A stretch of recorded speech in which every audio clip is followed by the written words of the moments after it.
तो शैक्षणिकदृष्ट्या मागास आहे किंवा आर्थिकदृष्ट्या मागास आहे असं मान्य करून सरकारने सगळ्या गोष्टी त्यांना दिलेल्या आहेत, ज्या ओबीसींना मिळालेल्या आहेत त्या सगळ्या गोष्टी त्यापेक्षा जास्त, कमी नाही, सगळ्या गोष्टी त्यांना दिलेल्या आहेत आणि आरक्षण पण दिलेलं आहे. तर त्याच्यामुळे तरी सुद्धा ज्या मगाशी सांगितल्याप्रमाणे जे प्रज्ञावंत असे जे मराठा समाजाचे नेते आहेत महाराष्ट्रात ते काही बोलत नाहीत, कारण त्यांना माहिती आहे की हे जो काही करतो आहे हे फार चुकीचं आहे.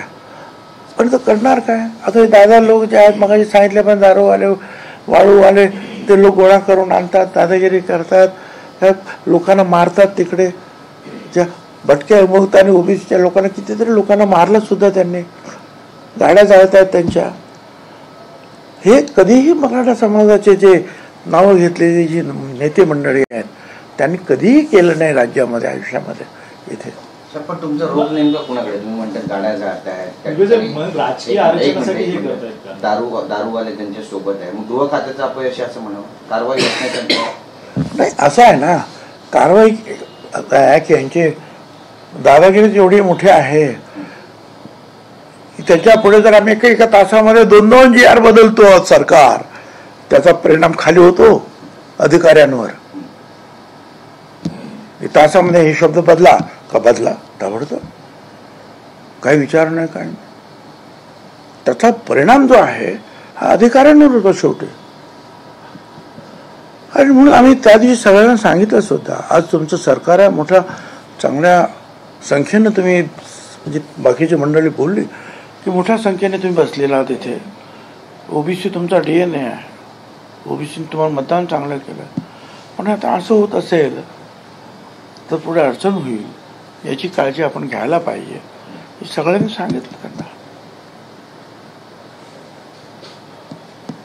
दुसरा प्रश्न आहे, 5वी भेट झाली संजय राऊत आणि उद्धव ठाकरे आणि राज ठाकरे यांची, आणि संजय राऊत म्हणतात की युती घट्ट होते.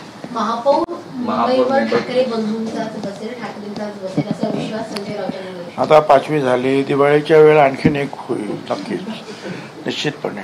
आपल्याला वाईट वाटायचं काय कारण आहे? 2 भाऊ जर एकत्र येत असतील, काय सगळं कुटुंब एकत्र येत असेल, काय वाईट वाटायचं कारण आहे? मी तर मागेच सांगितलं, अशी जी दुभंगलेली कुटुंब आहेत राजकारणाने ती सगळी एकत्रित यावी, काय हरकत आहे? बोलला अजितदादा ते सुद्धा पवार साहेबांकडे जातात, घरी जातात. त्या दिवशी तुम्हीच सांगितलं की कुठेतरी 1 तास ते वाय बी चव्हाणला गेले, चर्चा झाली, काय हरकत आहे? असे काय दुश्मन आहोत काय आम्ही एकमेकाचे?